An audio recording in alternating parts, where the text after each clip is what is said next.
Welcome everybody to the third edition of the PIVX Live Roundtable. I'm your host, Angelo Dodaro, and this is my co-host, Kelsey Cole. Hello.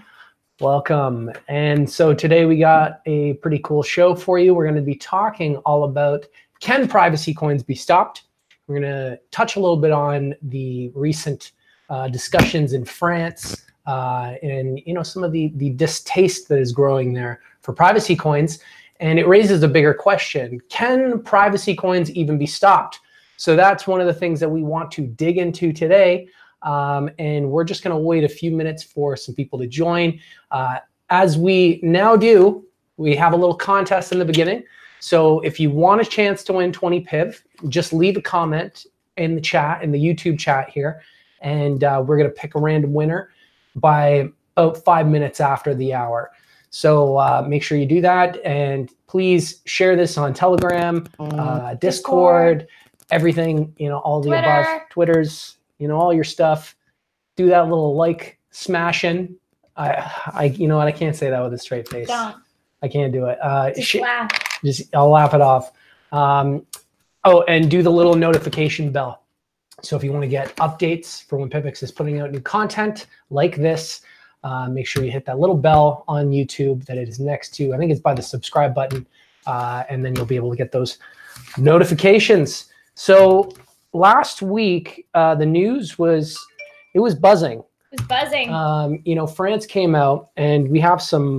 we got mentioned a lot, guys. Yeah. So that was good. France totally called out PIVX specifically. France called us out. So... we're going to dig into that because that's pretty interesting. And I know I'm getting a little bit ahead of myself right now because we do want to wait for some people to jump in.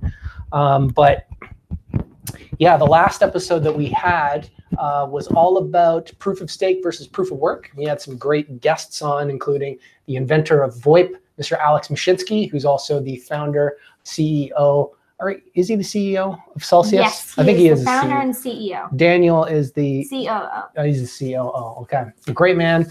We also had Joe Blackburn. We had Random Zebra as well. So some great guests there last time. Check it out. And we also had Snappy on discussing some UN initiatives that are underway. And just in a few minutes here, a couple minutes away, we're going to actually have Kelsey give us a little breakdown on what happened, because there was some news that went out, press release, a little bit of buzz, a lot of buzz. A bit of buzz. So we'll talk a bit about that as well. Let's see here. Whatever. Let's get the chat open here and see what our peeps are saying. Let's give some PIV away. Yeah, is it? First 5 minutes. I don't know if it's time to give the PIV away, is it? We're 3 minutes in. We're 3 minutes in. We're getting old, man. I can barely see the computer from here. This is just where it's good to put the computer to get the right view. And of course we have this computer, and of course this computer's not working, which is great. That is fantastic news. I am not on the tech team. Let's get ourselves a little chat open. So folks, please go ahead and drop a little comment in the chat, just letting us know where you're tuning in from. Say anything. Just let us know you're there. Because if you don't say anything, then we don't actually know you're there. So here we go. Here we go. Chat. We got Mr. G. We got to pop this chat out. We got to make it big. Let's do it. I don't have these glasses just because they look cool. Here we go. Good evening. Privacy is the future. Oh, there we go. Hello. We got WEC9, Fox 360, JCAS or JCA Splinter. That was my best attempt. Jackal versus 7. Morpheus 1, Satoshi Nakajeff. Oh yeah, I recognize you. Welcome back. Privacy is the future. Absolutely. Dale Fraser. Guys, get those comments in. We're going to give you, how much time we got left here? Really, we should be capping it now, but we're going to give you another minute. In 1 minute, we're giving away 20 PIV to a random commenter. 20 PIV. That's it. Okay, you know what? If we get some people posting in the Discord about it right now, go post that you're in the live stream right now in either Discord or Telegram. And if I see some people do that, we're going to kick it up to 25 PIV. Okay. Yeah. So Let's get this Discord going. go into Discord or Telegram and just tell people, say, hey, I'm on the live. Come on. Something like that. I don't know. You know, it's not copy paste copy that you got to use there. Feel free to mold it to your desire. Oh, it's Pi Day.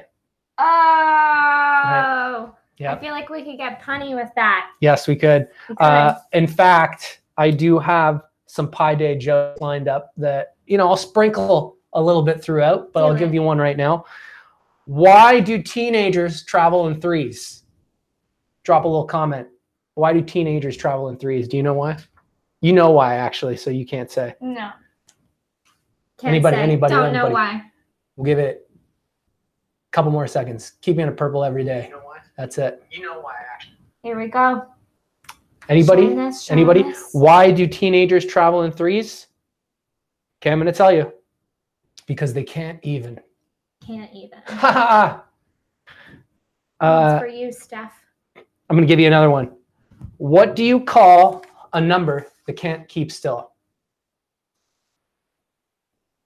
A Roman numeral. Okay, I think it's time to choose a winner. My nose is itchy. Do we have one? Let me just generate it on our we got to generate it. We got to generate it. Because we got to keep this legit. We are generating a winner. Give me a minute. Here we go. Remember, I am not on the tech team. Generate. Get it generated.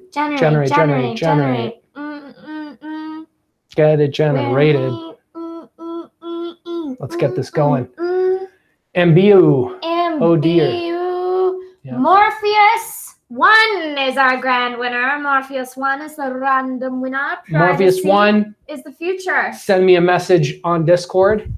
Please just let us know what your Discord username is in the chat here, so I know what to look out for. Most perfect comment ever. Privacy is the future. To win our 20 PIV. And that was random. Random. And if you're sticking around to the very end, you can win 20 PIV in the last 5 minutes. Yes, that's right. If you comment, you control us, you can sing our praises. Yep. Anything. Emojis. Just show some love. Gifts. Show some love. So let's get into it, guys. We are just a few minutes past the hour now, and I think it's time to talk about some of the exciting stuff with the UN that happened this week. Yes. So you guys probably saw the news. It was circulating around a lot. We had, to be exact, I'm going to pull that report up here. Sorry, I was talking to you all in Discord, so I pushed my report down. Okay, so we got over 1,363 impressions on media sites, so that it was picked up over 1,300 times. It was actually published in full, that article that you saw, in 165 outlets around the world. It made serious impressions on Google. So we had different Google hits that sourced 636 of them. And just some of the sites it wound up on, guys. We've got Yahoo Finance, Digital Journal, ABC6, Market Watch, Business Newswire, Market Newswire, CW San Diego, Fox 5, Fox Hilarious, the Daily Herald.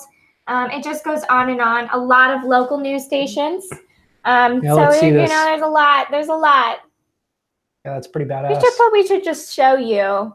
Yeah, we could. So what this does is it helps with our. I don't know if you can see that. It's a little difficult, but it's our ranking. It helps with our rankings. It helps with PIVX credibility, which is super, super important as we're continuing our work with the United Nations and the different funds associated with the UN. So those are actually being spearheaded by our very own Dr. Brian Dorian, aka Dr. BD, Snap, aka Snappy Snap. But he's actually a doctor, for those of you who don't know, PhD in like microbiology sciences or something incredible. Yeah, anyway, really easy things. Amazing systems designer that really specializes in marrying tech with business models.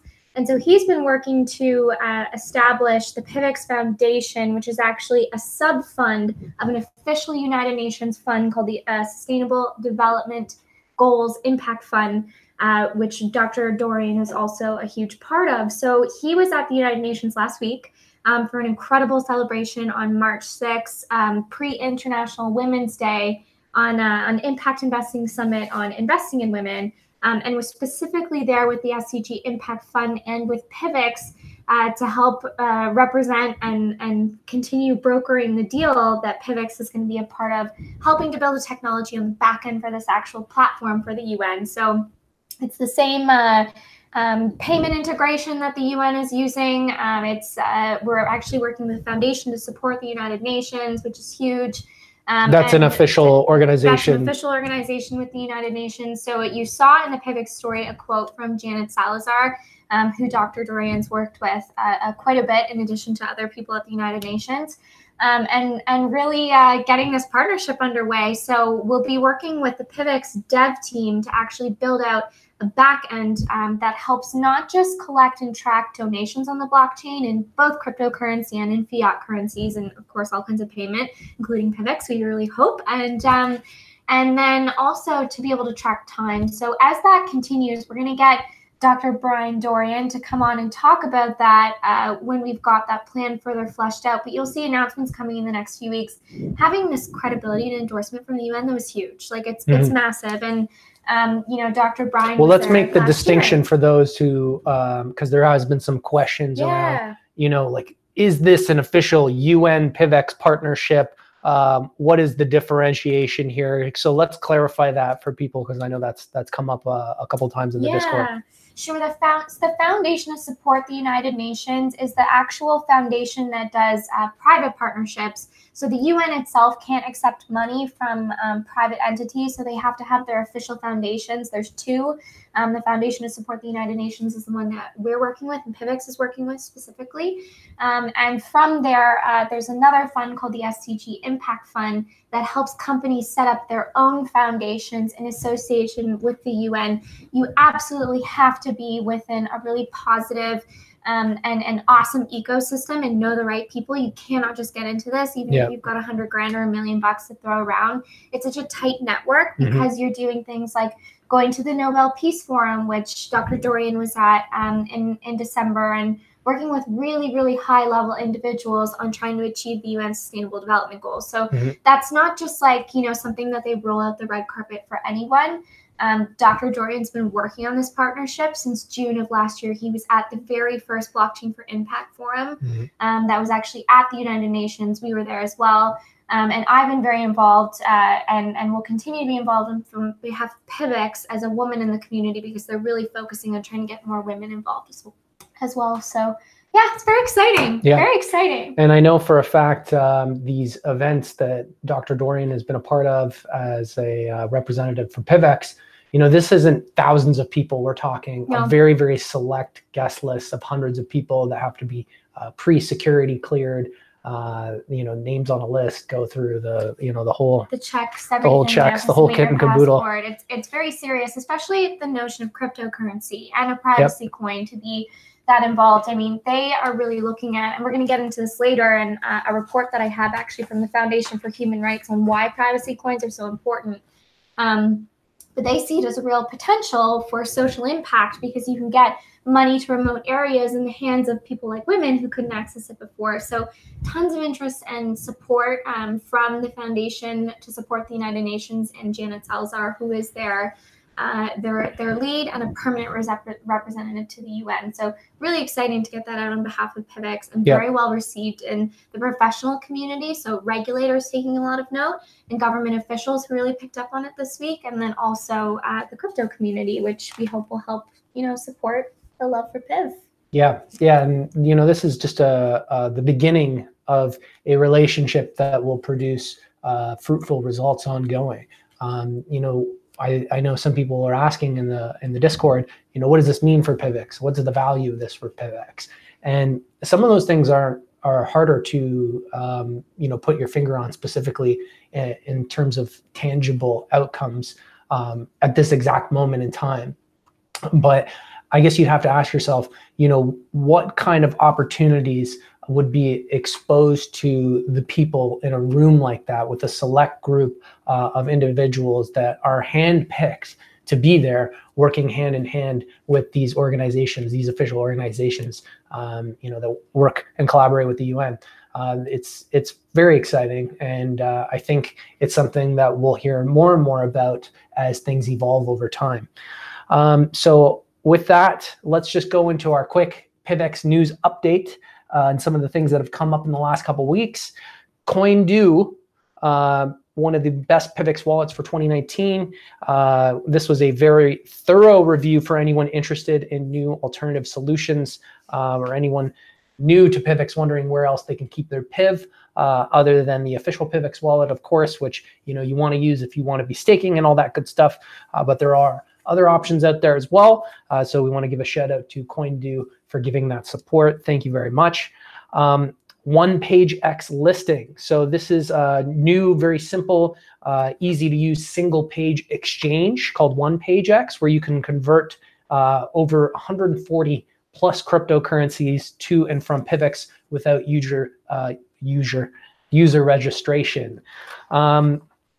We want to welcome Dennis to the team, our new Singapore ambassador. Dennis, welcome. Who has the coolest picture, by the way. He does. He's pretty cool. Purple jacket. Yeah, he's pretty awesome. I love you, Dennis. Singapore is one of the biggest financial hubs in Asia, so we're very honored to welcome Dennis Hu to the team to be helping us there as an ambassador. He spoke last weekend about PIVX at the Grasshopper Cup, which is Singapore Trading Championships, Nanyang Technological University. Say that 3 times fast. Seriously. You can learn more about Dennis and all of the other amazing ambassadors at www.pivxambassadors.org. Other big news we've got is Snappy. He's preparing for pat leave. If you didn't know, Dr. Dorian, the big deal we were just that's talking right. about. The big deal himself, Dr. Snappy. Dr. Snap. If you guys didn't know, he is having his second child. Yes. And that is coming anytime now. Yes. Could be coming right now. Who knows? Day. For those of you who didn't know, now you know. And he will be, absent, I guess, for... Well, just housekeeping. Yeah, I'm very protective. So if there's anything that you need, you can come. Yeah, take care of your baby, my friend. But he will be off. So any business development stuff, just from a housekeeping perspective, let's give the man his lovely space from about mid-March to end of April, and then I'm sure he'll be back in the purple fold. Do your thing, Snappy. We love you. PIVX YouTube gets a tutorial section. Yay! This is a pretty big deal. For the noobs! Yes, the noobs and the non-noobs alike. There is now full video tutorials walking you through how to set up wallets or the official PIVX wallet for each platform. Thank you very, very much. There are now 4 videos. Who do we have to thank for that? We didn't write that here. I feel like maybe it's like Hannah and team. I'm not totally sure. Oh, geez, this is terrible. We're not sure who to thank for that. Can somebody let us know in the comments? Just drop a little comment. Who did that? Was that CryptoC? Maybe. I wonder if it was CryptoC. I feel like I saw that proposal. But anyways, huge shout out to this. This is a very big deal. This is actually the first Choco-Block videos, but someone made an actual section and is starting to put everything in order. Gotcha. Great. Well, either way, this is something we probably should have known before this, but shout outs to everybody that's helping with this, because that is something that has been requested quite a few times. I know this. Fish and Piv. Oh, this is pretty cool. Pretty cool. We actually discovered this week that there is a fish and chip shop in East London, South Africa, accepting PIV. Yes. That's pretty cool. I do love some fish and chips. Yeah. And Kelsey, I know you're a fan as long as it's gluten-free. As long as it's gluten-free. Yeah. And can you have the standard oil and all that, or do you gotta have special oil? Everything. But if I go to South Africa, let me tell you, I am going to spend my PIV there. Yes. So if you want to know where else you can spend your PIV, you can go to PIVX Placement. PIVXplaces.com, and always share your pics with us at _PIVX on Twitter. That's the username, at _PIVX on Twitter, or in the PIVX Discord lounge. Yes. All right. So with that, I think we are actually, oh my God, shockingly right on time. Perfect. For the entree of this days. I was going to say this evening, but this days for evening for some of you actually, episode. So great. France's announcement, we're going to spend a few minutes here talking about this. You know, in the last 2 weeks, we've been seeing a lot kind of coming up about this. I don't know if you guys have been following this. Where did you actually see the story first? Forbes. Yeah, so it's big news. It's being covered, you know, on the world stage. Snappy. Let's be real. Dr. D. So, you know, the Forbes article is kind of where it started, but there's actually a 145-page crypto and blockchain report that France put out. It's in French. Fortunately, we do have somebody here that does speak French and has read some of it. Can you give us just kind of some of the highlights that you saw in this report? Some of the things, especially PIVX was called out, right? PIVX was specifically called out, and I'm going to give you a little snippet, but we actually have someone here that's about to jump on that's going to go into it in a bit more detail, and she's actually an expert on this subject and works in Europe. So I'll give you from the perspective of this great big 145-page long report that was on crypto and blockchain from the French government, suggesting how they think they should bring regulations. The first 10 pages, which was like the intro from the president, not of France, but of this economic financial institution, specifically called out privacy coins, and he did call out PIVX, and he said right now there's no way to regulate that. Not enough has been done so far, but we feel like coins like that should be banned. And they cited things like terrorism and money laundering, et cetera, et cetera. But we want to better understand from, you know, somebody that actually works with regulators what they're thinking and what the sort of sentiment is in Europe, because these are very early days. We actually reached out to our friend Lawrence Wintermeyer, who owns an organization that specifically works for lobbying in the government with international regulators. He's a highly respected writer for Forbes. He gave us an awesome statement, but even better, he gave us a colleague of his to join us today. So Tiana is actually going to be on our Google Hangout here. Do we have that? Not yet, but we'll just keep going because we've got some other stuff that we can share while we're waiting for her to join. Okay, perfect. Actually, I've got some quotes here that I can share from the Forbes piece, including, what is this gentleman? Eric Worth. So this is the committee's president. Quote, "We must be aware of the problems that cryptocurrencies can pose in terms of fraud, tax evasion, money laundering, or fraud." Repeated yourself there, buddy. Or energy consumption. It would also have been appropriate to propose a ban on the dissemination and trade in cryptocurrencies built to ensure complete anonymity by preventing any identification procedure by design. This is the case for a certain number of cryptocurrencies, including Monero, PIVX, Deep Onion, Zcash. You know what? I got to say, I'm glad that we got mentioned before Zcash. That's cool. Thank God. Whose purpose is to bypass any possibility of identifying the holders. To date, regulation has not gone that far. So, you know, this is pretty clearly calling out. But what we're going to get into in this episode is the PIVX blockchain. There's nobody that can stop that. You know, and it's not a flip of the switch that you can just turn off, you know, unless you want to turn off the entire internet, and which is the same case for other blockchains as well.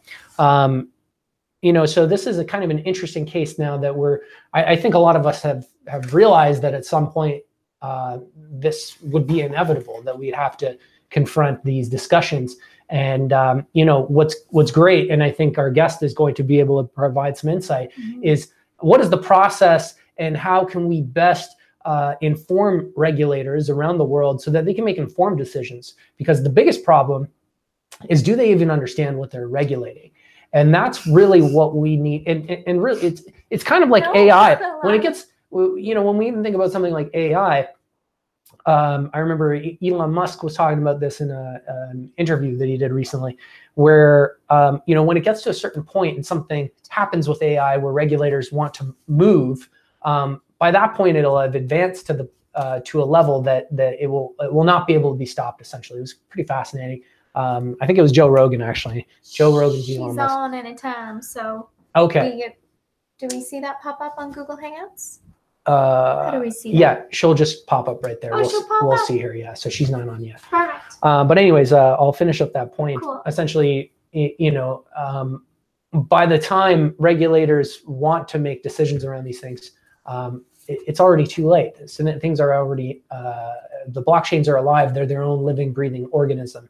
And I think that's one of the things that people like our guest, correct me if I'm wrong, Tiana, are helping with, which is a very, very important job, because we don't want to sit idly on one hand and let things happen without having any say or helping just educate, and having the right people guide these decisions and make these decisions in an informed kind of way. Is this the spot you're in, the one you gave me earlier? Yep. Yeah. That's right. She says she's the only one here. Just make sure.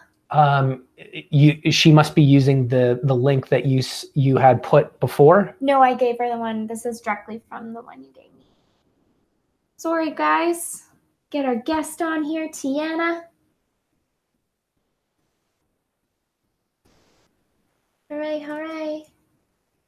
Sorry, everyone. That's the link there. So we'll get that passed over to her. Great. Yeah. So actually, on a related note, the Winklevoss twins actually recently stated their view that regulators are more comfortable with Zcash than Monero when it comes to cryptocurrencies focused on privacy and anonymity, which is kind of interesting. And I'd love to hear the feedback from some of our devs, maybe even in the Discord chat, what you guys think about that. In general, just leave some comments. What do you guys think about this story? What would you like to see? What do you think is the appropriate actions to take from regulators? And how do you think that people around the industry, like people on the PIVX team and whatnot, can help contribute and guide that process in a meaningful and positive way?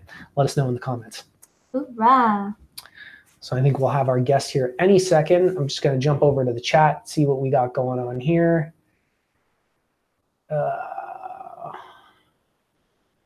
There we go. Oh, I see we have our guest. Hello. Yana, welcome. Hi there. I had to join from my phone, so apologies to everyone that my camera isn't on. Not a problem at all. Thank you so much for being here. No, it's a pleasure. Thanks for having me.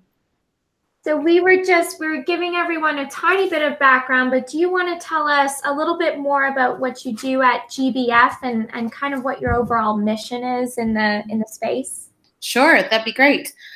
So I am Tina Baker Taylor, and I am the Executive Director of GDF, or Global Digital Finance.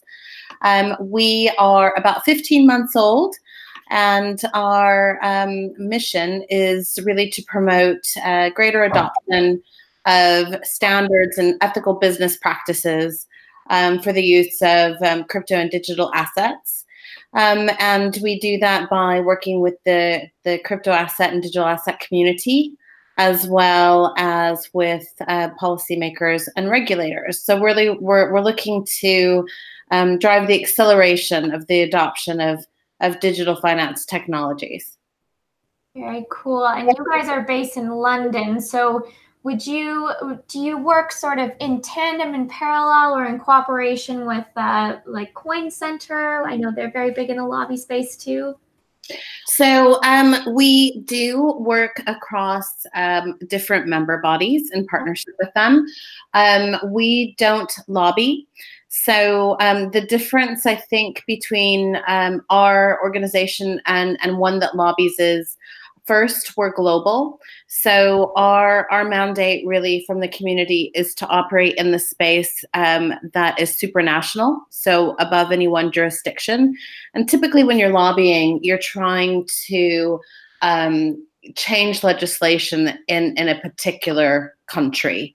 And we don't really see that as our mandate. What we're hoping to do is to bridge the gap where there is disconnect between legal or regulatory frameworks, and understanding that cultures and governments and people and ideology will always be different. We recognize that even in a perfect world, there will never be harmonization across every country in the world. And so we're developing a code of conduct which kind of sits on top of everyone's regional or local legal or regulatory frameworks, which is really a set of conduct standards, in the hope that if you're adhering to those conduct standards, chances are you're going to be held in good stead with your local government anyway. Interesting. That's very fascinating. And in just a moment, I'd like to get your take on kind of the recent news with France and their stance against privacy coins. But can you give us kind of an idea of what the global sentiment is in terms of an approach to regulation, or at least kind of even across Europe and North America and the larger jurisdictions? Sure. Well, I can try. So I think there is no consistent sentiment. And I don't think that even within a country like France, and I know we'll move on to that, there is a consistent sentiment. So, if we hearken back to 6 to 8 months ago, the French ministry was very pro crypto. They wanted to become, almost an ICO issuance hub. They were very keen on the opportunity that disruptive technology that blockchain would bring to the French economy. And so I think the privacy coin thing is a bit of an outlier to all of that. It has its own unique challenges around preventing financial crime, etc., which I believe is their primary concern. But I believe that there will always be a regulatory gap between what the technology could do and enable versus the regulatory and legislative frameworks. And essentially, technology is always going to move faster than any societal or institutional mindsets en masse, right? It takes us humans a long time to kind of catch up to that, and our systems as well. So I think one of the reasons that that innovation really is referred to as disruption or disruptive is that it kind of talks about the whole upending of the status quo. And in many ways, crypto assets were designed to provide a wholesale disruption for how people transact with each other and raise capital and create new opportunities for investment and wealth creation. And tokens are essentially the product of that innovation. So if you're looking at the sentiment, I think when you're disrupting something and there is unknown, that creates friction. And I think that this is where the sentiment around blockchain, not Bitcoin, comes from. I'm sure we've all heard that. Mm-hmm. So it's easier for people to accept improvements or moderate disruption versus entirely something that's not new. And I think that's what we're seeing from globally from regulators, both in emerging economies, even ones that are really embracing the possible impact that it could have to their country's wealth creation.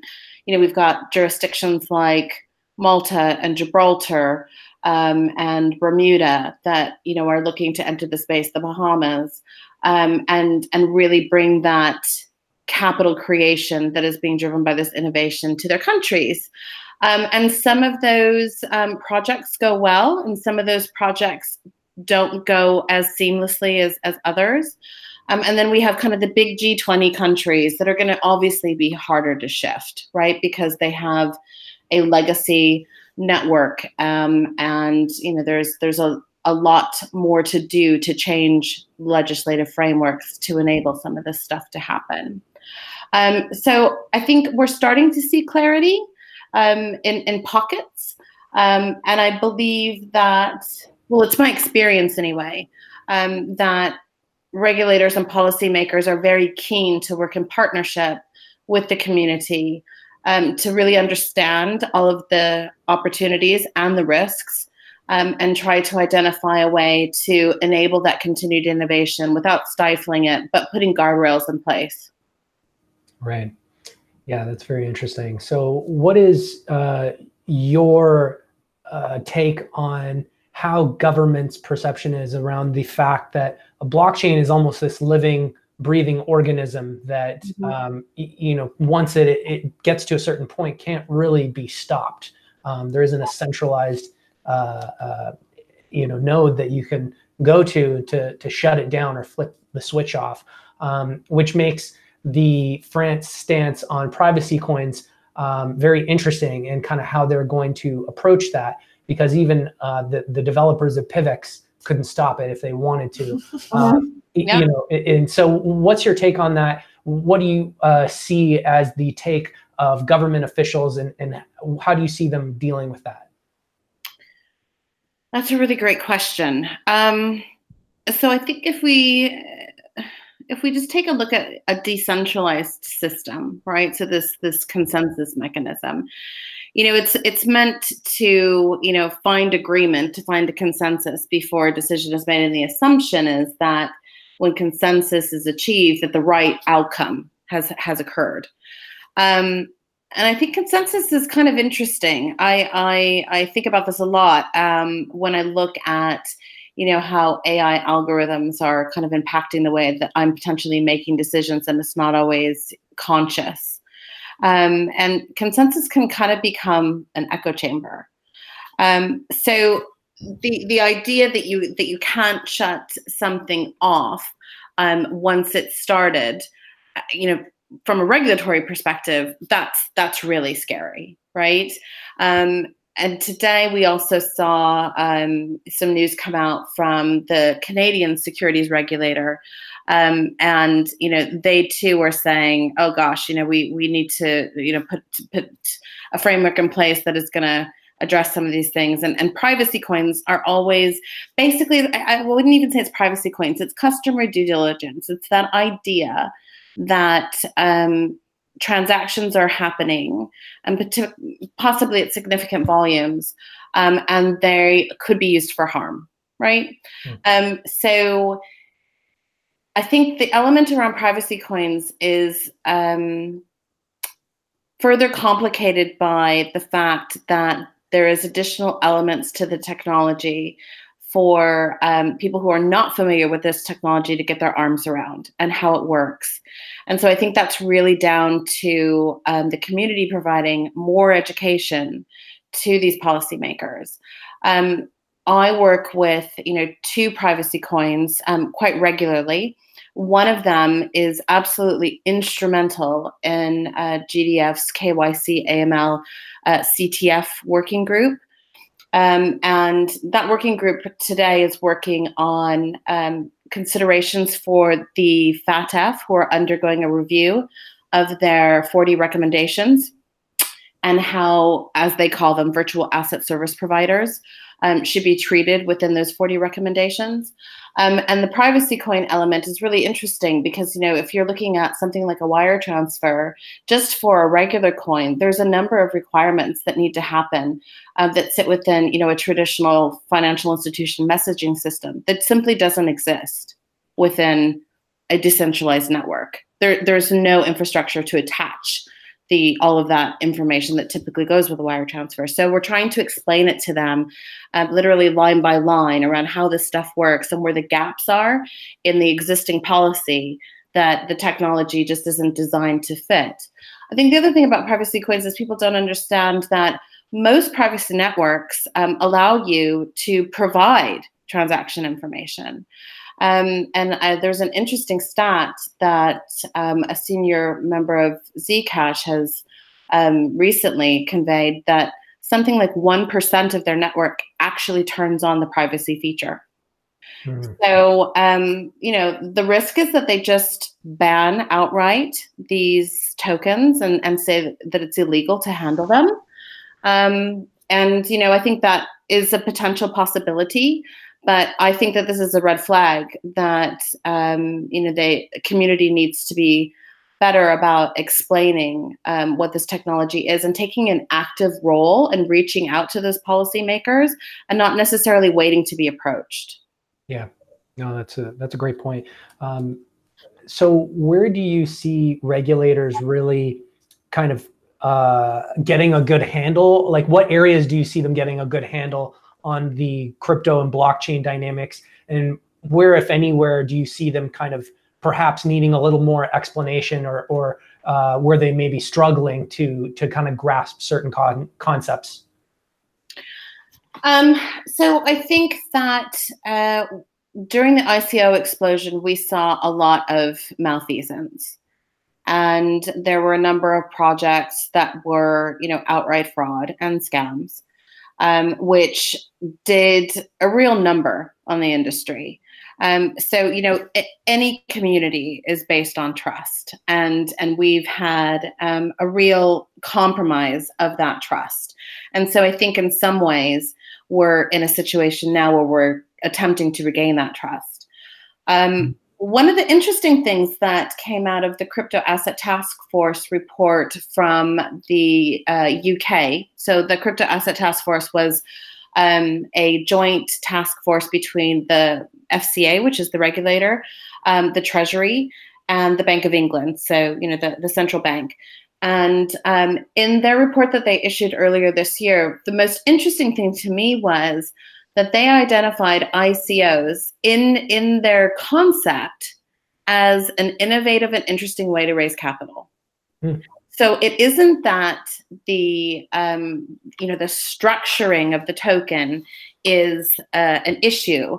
It is, again, the lack of governance around the structure, how they're marketed to people, promises that are made, etc. So, we're now starting to see this surge of security tokens, which is great in that we're still, tokenizing assets, but a bit of a pause, or potentially a step back, in that these will still only be offered to sophisticated and accredited investors. And we're kind of back to where we were with securities in the first place. So that wealth creation and that fractional investment opportunity is lost. I do think that regulators on the whole understand that stifling of the innovation will be a detriment to their individual jurisdictions, because, as we know, crypto assets are global, and you can just pick up your project and move it to another jurisdiction. So I think that regulatory arbitrage is starting to resonate, and they understand that they're potentially at a loss if they don't put something in place that's collaborative. I think it's very encouraging, all of the sandbox projects that are emerging. Most recently, the global financial, gosh, I always forget what it's called. It's called GFIN. So Google GFIN. But essentially, it is a collection of, I want to say maybe 30 or 25. Okay. Financial Innovation Network. Thank Global you. Network. There we go. I always think that's what it is, but then that sounds like something that you'd buy, stuff on the like the shopping channel. It just to me. But it's not a shopping channel. It is a collection of 25 or 30 global regulators that have come together to say, look, these projects that are cross-jurisdictional, instead of having to go to every single regulator and apply to be in their sandbox, you can apply once, tell us all the jurisdictions that you want to operate in, and we as regulators will get together and make that accessible and easy for you to do. I think that's amazing. That's great. So I think they understand the challenge. They want to work together, but I do think it's a two-way street, and often I find that maybe the industry doesn't know how to approach the regulator, or they're concerned that maybe they're just one voice in their local government. And so hopefully that is where, associations like, GDF or Crypto Valley or Atom, et cetera, can help in facilitating that communication. Very interesting. So if you were talking to crypto projects out there, what is your advice to them on steps to take to engage these regulators in a positive way? And where do you see things going in the short term with this? So I think the first thing I would say is be aware of your local regulators' consultation process. Lots of regulators have consultations that are ongoing. I could, off the top of my head, the FCA has one open. The Canadians just announced one. There's one in Hong Kong, I think, one in Thailand. So, the regulators are constantly asking for information and feedback. And usually these consultations are very specific. They're not laborious to complete. And that's your voice, right? So it's kind of, like voting. It's important to put your opinions out there and help them educate themselves. So I would say respond to consultations. The second thing that I would say is ensure that you have sound and experienced legal counsel. And a lot of people say to me, oh, but, attorneys are so expensive.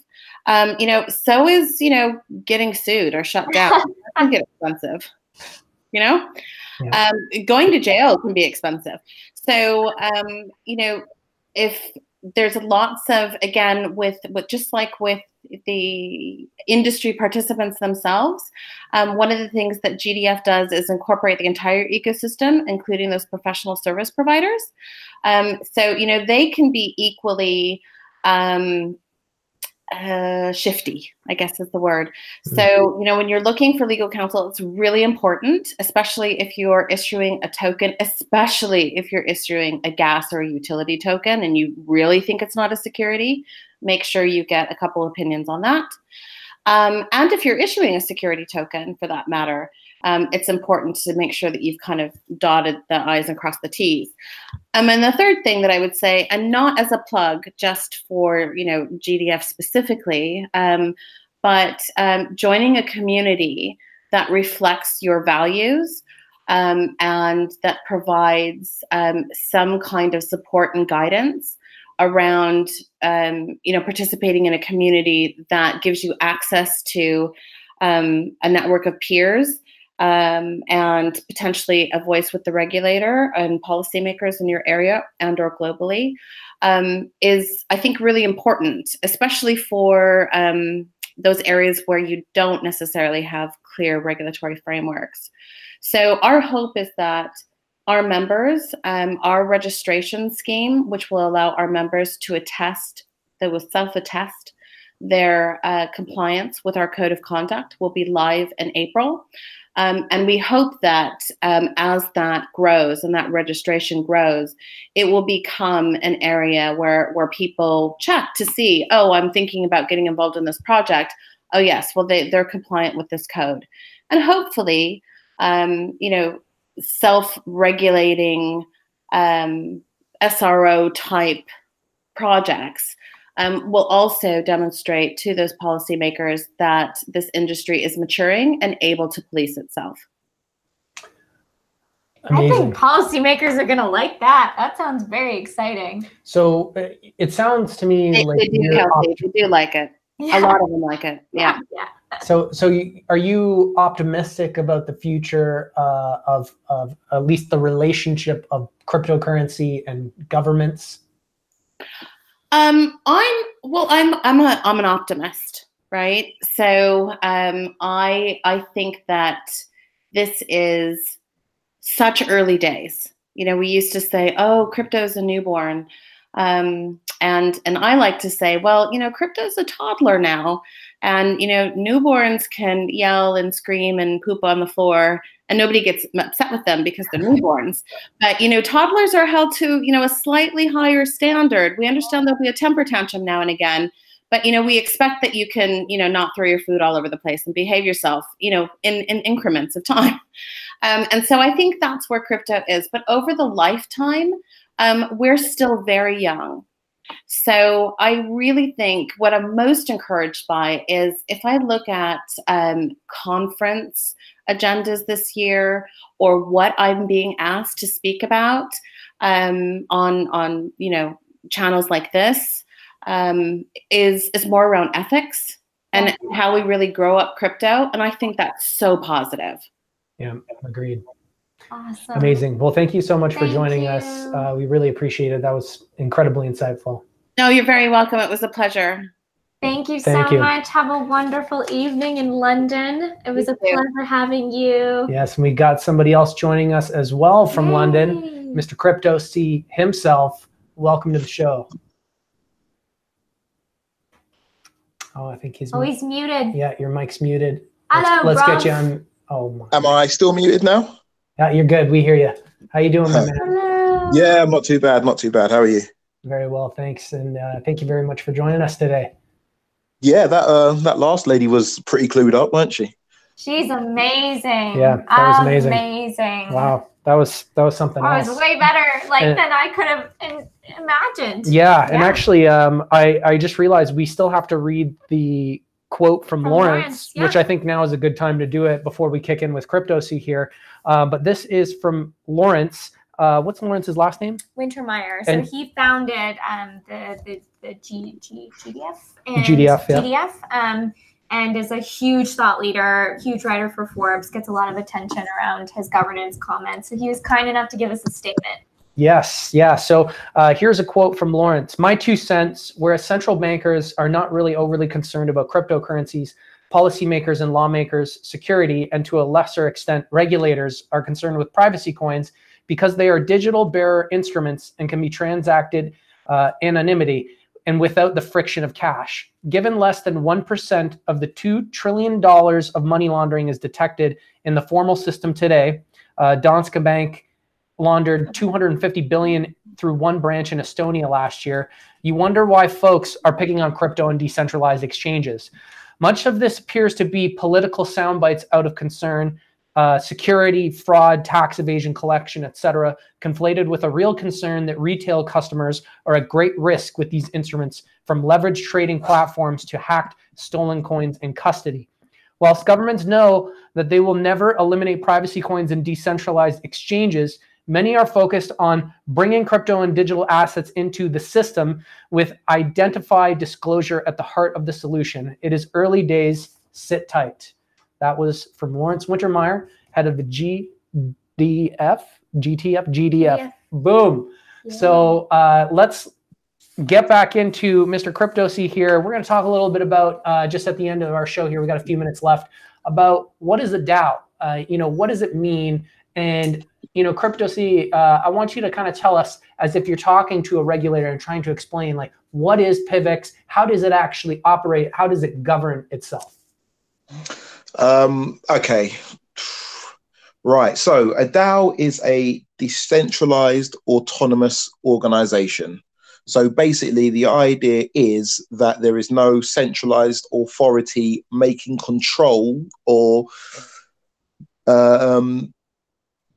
taking the lead for the direction of the project. The project is supposed to lead itself. It's kind of like a loose term, which we haven't quite achieved yet. So it's more of an ideology than an actual thing, I would say, at the moment. PIVX is a DAO in that we have governance, so token holders or masternode holders at the moment, but with our next governance upgrade, it will be token holders. Token holders can then decide what the blockchain does. So the blockchain, therefore, kind of has a mind of its own. And that's, in a nutshell, what a DAO is. Amazing. And just brief interruption here to let people know who are watching, make some comments, because somebody who leaves a comment between now and the end of the broadcast is going to win 20 PIV. So start commenting, whether you want to leave a question, you just want to show some love, do it now, and you got a chance to win 20 PIV in the very brief time period we have left.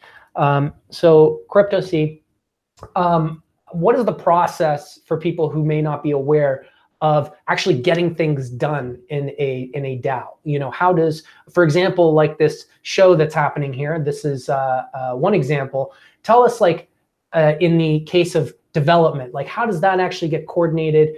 Who decides that? What does that process look like? As simple, high level as you can.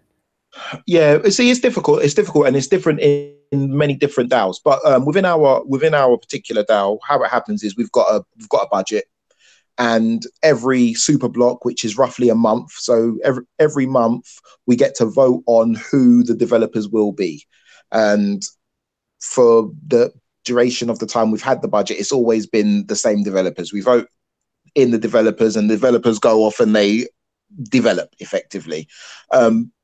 There have been arguments to say that we could have development done in a slightly different way, whereby developers are put forward a proposal to to do a certain task. So maybe a developer, and we had this only a few months ago, where a developer put forward a proposal, actually I put it forward on their behalf, for them to build new front ends for all the wallets. So the mobile wallet, the desktop wallet, and the light wallet, they would all have a more uniform front end.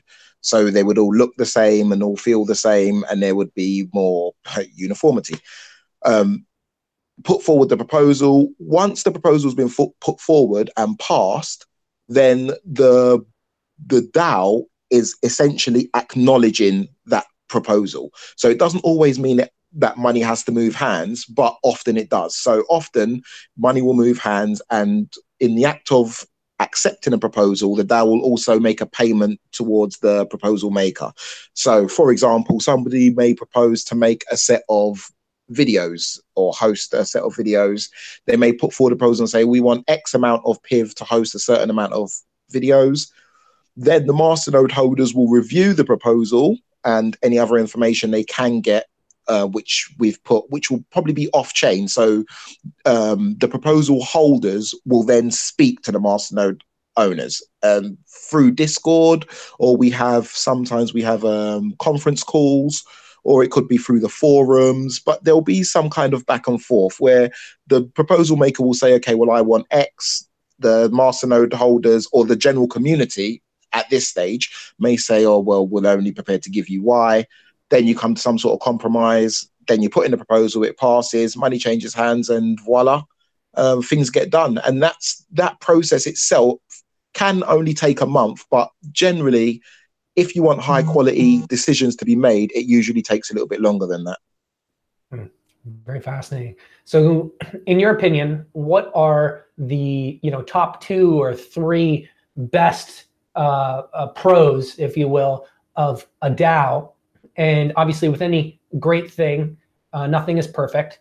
What are some of the drawbacks of the DAO model as well? I think the main pro of the DAO is you get to use the wisdom of the crowd. I think that's the main pro. So the main pro is someone may put forward a proposal, and then like in PIVX, for example, because we've got such a big community, you've got so many people who can chime in, and they may say, someone may pop up out of nowhere and say, well, that's a good idea. And that will get added to the proposal. I would say that's the main strength of it. Also, because that's the main strength of it. Otherwise, it'll be too complicated. The main weakness, I would say, at the moment is that we're as a society, maybe, or as human beings, we're not really used to using this model, and we don't use it very well yet at all. We're very much used to hierarchical models where somebody is in charge, somebody is higher than someone else, and it's not a case of trying to convince the mob or even engage the mob or even separate the mob out into portions where you may find helpful advice. So I'd say the biggest struggle that I find with DAOs is that we're just not used to using them. So what I find is we have a lot of hostility in certain circumstances, whereby people are worried that because there is nobody in charge, there is nobody who's going to protect the DAO. There's nobody who's going to make sure that we don't give out money for rubbish proposals or waste money. So sometimes people can be quite hostile in trying to protect the DAO. Also, voter apathy is very high. Within the DAOs that we have so far, I've yet to see a model which actually incentivizes people to take part.